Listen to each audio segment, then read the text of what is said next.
नमस्कार, मैं स्वाति पांडे, अश्लेषा पांडे की मदर। अश्लेषा पांडे जो पिछले 8 साल से सीआई यूज़र हैं। कॉकलियर इम्प्लांट 8 साल से वो लगा रही हैं और उस कॉकलियर इम्प्लांट के बाद उनकी लाइफ बहुत बहुत बहुत नॉर्मल हो गई है, जैसा कि आप देख सकते हैं। मेरा नाम अश्लेषा पांडे है। मैं स्कूल में पढ़ती हूँ। मेरा मैं क्लास में हूँ। मेरा स्कूल का नाम सेठ तोड़ा राम भावना अकेडमी है। मैं बैडमिंटन क्लास जाती हूँ। मैं बड़े होके बैडमिंटन क्लास बनना चाहती हूँ। बैडमिंटन क्लास ही बनना चाहते, बैडमिंटन प्लेयर नहीं बनना चाहते? Badminton player. जब शुरू में हमें ये मालूम चला था कि इसको सुनाई नहीं देता, वो भी एक बहुत लंबा और बहुत पुराना एक्सपीरियंस है। मतलब शुरुआत उस वक्त हुई थी जब ये ऑलमोस्ट 1 साल की थी। 1 साल तक बच्चे का ऐसा पता नहीं चलता है कुछ खास के बच्चे को सुनाई दे रहा है या नहीं दे रहा है। अगर पेरेंट्स हम लोग अगर इस फील्ड में नहीं होते हैं, इस फील्ड को नहीं जानते हैं, तो हमें नहीं पता था कि ऐसा कुछ बच्चे के साथ प्रॉब्लम हो रही है। लेकिन आफ्टर 1 ईयर और 1.5 ईयर मुझे लगा कि नहीं, इसको नहीं सुन रहा है, शायद इसके साथ कुछ प्रॉब्लम हो रही है। आफ्टर दैट हम लोग बीकानेर में रहते थे, तो वहाँ पे ही हमने इसको चेक करवाया। जब चेक करवाया तो 1 या 2 बार चेक करवाने पे वहाँ कुछ बेरा टेस्ट हुआ, लेकिन टेस्ट रिपोर्ट्स नॉर्मल और सही नहीं है। उन टेस्ट रिपोर्ट में ये आया कि बच्ची को सब कुछ सुनाई देता है। और हमने इसकी स्पीच थेरेपी शुरू कर दी। उस स्पीच थेरेपी का रिजल्ट था कि 1 साल तक इसने लिप रीडिंग सीख ली। उस 1 साल के बाद में भी वापस लगा कि अब तो ये फिर नहीं सुन रही है। तो हम लोग यहाँ, इनके कुछ फ्रेंड्स थे, उन फ्रेंड्स के थ्रू उन्होंने बताया था कि आप वहाँ जाके एक बार फोर्टिस में जाके मिलिए। फोर्टिस जाके हम लोग यहाँ पे मिलने के लिए आए। यहाँ आके हमने सारे ऑडियोलॉजिकल टीम से मिले हम जब, और ऑडियोलॉजी टीम से मिले, नीरज सर के टच में आए। उसके बाद इसके इम्प्लांट के ऊपर हमने काम किया। तब तब हमें पहली बार पता चला था कि बच्ची को सुनाई नहीं दे रहा है। और जब ये पता चला कि इसको सुनाई नहीं दे रहा है, that was a traumatic experience for whole family. इतना डर और इतना खौफ, क्योंकि लगा था कि अब क्या होगा। उससे पहले, क्योंकि मेरी फैमिली में एक बच्ची है जिस बच्ची के साथ में ये प्रॉब्लम है, लेकिन हम लोगों ने कभी सोचा नहीं था कि उस बच्ची का अगर ऐसा प्रॉब्लम है तो मेरी बच्ची के साथ में भी ऐसी प्रॉब्लम हो सकती है। बट जब पता चला कि इसके साथ में ये प्रॉब्लम है, पर सर की टीम ने इतना सपोर्ट किया और तासलीवाल सर ने खुद ने इतना सपोर्ट किया। सर ने बोला नहीं, ऐसी प्रॉब्लम है तो उसका सोल्यूशन भी है। दुनिया में कोई प्रॉब्लम ऐसी नहीं है जिसका सोल्यूशन नहीं होगा। और उसके बाद में हमने 3 मंथ्स तक इसको इम्प्लांट लगा से पहले हेयरिंग एड लगा के रखा। हेयरिंग एड के बाद में भी इसको कुछ खास रिजल्ट नहीं था, क्योंकि प्रोफाउंड लॉस था। उस प्रोफाउंड लॉस की वजह से कुछ खास रिजल्ट आया नहीं। हमने 3 मंथ, मतलब 2011 में हम लोगों ने इसका टेस्ट हुए थे इसके सारे, और जून में जाते जाते इसका इम्प्लांट करवा लिया था। 17 जून को इसका इम्प्लांट हो गया था। और उस इम्प्लांट के बाद धीरे धीरे धीरे धीरे इसकी स्पीच ग्रेजुअली डेवलप करने के लिए हम लोगों ने रिहैब वाले सेंटर ज्वाइन किया। रीटा मैम का सेंटर ज्वाइन किया, रिहैब सेंटर। और वहाँ पे वो भी सर ने ही बताया था कि रिहैब सेंटर वहाँ ज्वाइन कीजिए। रिहैब सेंटर ज्वाइन किया और उससे ग्रेजुअली धीरे धीरे धीरे धीरे इसमें इम्प्रूवमेंट आने लगा। और क्योंकि बच्ची छोटी थी तो ऐसा कभी नहीं रहा कि मेन स्ट्रीम से हम कभी अलग हुए हों। मेन स्ट्रीम से हम कभी अलग नहीं हो पाए। लेकिन हाँ, इम्प्लांट अपने आप में एक बहुत बहुत बेनिफिशियल चीज़ है उन बच्चों के लिए जिन बच्चों में हेयरिंग नहीं है। क्योंकि डेफनेस अपने आप में बहुत बड़ी प्रॉब्लम है। डेफनेस के बाद में हम लोग पूरी लाइफ से कट के एकदम अलग हो जाते हैं। अगर एक बच्चे को नहीं सुनाई दे रहा है तो मतलब पहले कभी ये नहीं लगा था कि हाँ, ईयर कितनी इंपॉर्टेंट होती है, जो कि अब लगा जब इसके अंदर ये प्रॉब्लम आई।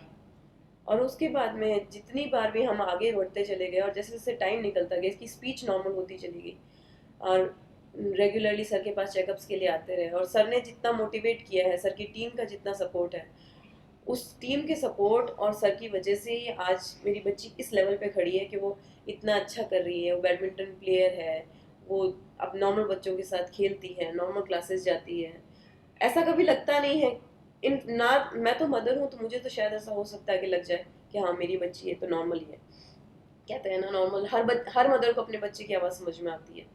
लेकिन दूसरे लोग भी जब मिलते हैं इससे, तो कोई ये नहीं कहता कि इस बच्चे में कभी कोई प्रॉब्लम रही होगी या इस बच्चे में कोई प्रॉब्लम है। ये सबके लिए एकदम नॉर्मल है, सबसे इतना नॉर्मली बात करती है और एवरीथिंग इज नॉर्मल। तो एकदम नॉर्मल मेन स्ट्रीम के अंदर है। तो सर का बहुत बड़ा सपोर्ट है इस चीज़ के लिए। और यहाँ से जब मैं वापस बीकानेर गई 2015 में, जब वहाँ से आए थे तो वहाँ पे कुछ खास रिहैब के फील्ड में काम था नहीं।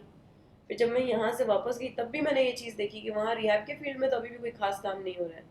इम्प्लांट शुरू हो गए, गवर्नमेंट की स्कीम्स हो गई, लेकिन फिर भी इतना अच्छा रिजल्ट कहीं पे नहीं था। तो मुझे लगा कि शायद एक बार कोशिश करके देखते हैं। तो मैंने वहाँ जाने के बाद में अपना खुद का काम शुरू किया, खुद ने as a speech therapist work काम करना शुरू किया। एंड अब मुझे इस फील्ड में काम करते ऑलमोस्ट 4-5 ईयर्स हो गए हैं। और मेरे पास से अभी 15 बच्चे हैं मेरे पास में, और उनमें कॉकलियर इम्प्लांट के बच्चे भी हैं। ऑलमोस्ट 12 बच्चे कॉकलियर इम्प्लांट के हैं।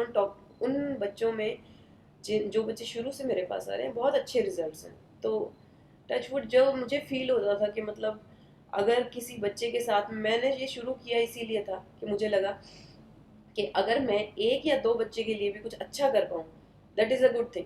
क्योंकि मेरे बच्चे के साथ में जो बहुत अच्छा हो गया, अगर मैं किसी एक बच्चे को भी दे पाऊँ तो वो मेरी लाइफ के लिए तो बहुत अच्छा एक्सपीरियंस हो जाएगा, और उस बच्चे की ज़िंदगी बन जाएगी। लेकिन चल, मतलब गॉड ग्रेस के उस बच्चे के लिए और मेरे लिए भी बहुत अच्छा हो गया कि बच्चा बहुत अच्छे तरीके से ग्रोथ करने लग गया। तो दैट इज़ द थिंग मैं ये कहना चाह रही हूँ। तो मैं बाकी सब पेरेंट्स से भी ये बात कहना चाहूँगी कि जैसे कि मैंने 3 साल तक मेरे बच्चे के ट्रीटमेंट के लिए मैंने सोचा। जनरली हम लोग यही सोच लेते हैं कि बच्चे का इम्प्लांट हुआ हो जाएगा, मतलब बच्चे में प्रॉब्लम अगर है तो हम लोग देख सोचते हैं कि क्या पता बोल जाएगा। कभी किसी भगवान के पास जाते हैं, कभी कहीं पूजा करवाते हैं, कभी कुछ सोचते हैं, कभी कुछ सोचते हैं। लेकिन अगर किसी भी पेरेंट को ये बात लगती है कि बच्चे में कुछ प्रॉब्लम है, मेरा बच्चा पीछे से आवाज़ देने पे सुन नहीं रहा है, तो एक बार ज़रूर डॉक्टर के पास जाइए, उससे चेकअप करवाइए। अगर चेकअप में कोई भी प्रॉब्लम निकल के आती है तो उस प्रॉब्लम के लिए आपको सोल्यूशन की बहुत ज़रूरत है। अगर बच्चे में हेयरिंग लॉस निकल के आता है तो उसके लिए इम्प्लांट के लिए ज़रूर जाएं, इम्प्लांट के ऊपर काम करें। क्योंकि जब मैंने शुरू किया था, उस वक्त 2011 में सर फोर्टिस में वर्किंग थे। डॉक्टर नीरज कासलीवाल उस वक्त फोर्टिस में वर्किंग थे, लेकिन right now sir eternal hospital में काम कर रहे हैं। और अब हम डॉक्टर नीरज कासलीवाल और उनकी टीम से मिलने के लिए यहाँ इटर्नल हॉस्पिटल में भी आते रहते हैं। और सर का बहुत अच्छा सपोर्ट है इस चीज़ के लिए कि कभी मुझे ये लगा ही नहीं कि सर का हॉस्पिटल चेंज हुआ है या सर उस जगह पे नहीं है। मतलब मेरे लिए तो सर का जहाँ पे भी सर होते हैं वो जगह बहुत अच्छी रहती है। तो इटर्नल हॉस्पिटल का भी सपोर्ट पूरा उतना ही रहा है जितना फोर्टिस का हमारे साथ में रहा है। और सबसे इम्पॉर्टेंट चीज़ क्या होती है कि अगर बच्चे का इम्प्लांट के साथ हम काम कर रहे हैं तो जितनी अर्ली एज पे इम्प्लांट होता है उतना अच्छा। जैसे कि मैंने 3 इयर्स वेस्ट हो गए मेरे, तो मुझे आज भी पेन होता है इस चीज़ का कि अगर मेरे बच्चे का इम्प्लांट 3 इयर्स से अर्ली हो जाता, शायद 1 ईयर पे हो जाता, तो मुझे 5 इयर्स तक शायद रिहैब के ऊपर काम नहीं करना पड़ता। मे बी पॉसिबल कि वो और जल्दी उसको क्योर कर लेता। तो अगर आपको लगता है कि आपके बच्चे, किसी भी पेरेंट्स को ये लगता है जिस पेरेंट के बच्चे में प्रॉब्लम है और उनको ये बात लग रही है कि मेरे साथ में प्रॉब्लम है, तो बिल्कुल नहीं डरें, बिल्कुल नहीं घबराएं। कॉकलियर इम्प्लांट बहुत अच्छी चीज़ है, बच्चे को एक वरदान की तरह मिला है। हम लोग आज तक ये सोचते आए थे कि एक बच्चा जिसमें हेयरिंग लॉस है उस बच्चे का कभी ट्रीटमेंट नहीं हो सकता। इन कॉकलियर इम्प्लांट अपने आप में एक ऐसी चीज़ है कि उन बच्चों का इम्प्लांट के बाद में ट्रीटमेंट इतना अच्छा हो जाता है, बच्चे मेन स्ट्रीम में इतना ईजिली आ जाते हैं, इतना स्मूथली आ जाते हैं। और सर्जरी भी कोई बहुत ज़्यादा कॉम्प्लिकेटेड और बहुत मेहनत वाली नहीं है, बहुत ज़्यादा टाइम नहीं लगता उस सर्जरी में, या बहुत डरने वाली बात नहीं है। बच्चे के लिए बहुत ईजी रहता है, बच्चे को बहुत अच्छा फील होता है उस सर्जरी के बाद। तो इसलिए कॉकलियर इम्प्लांट जितना जल्दी उतना अच्छा।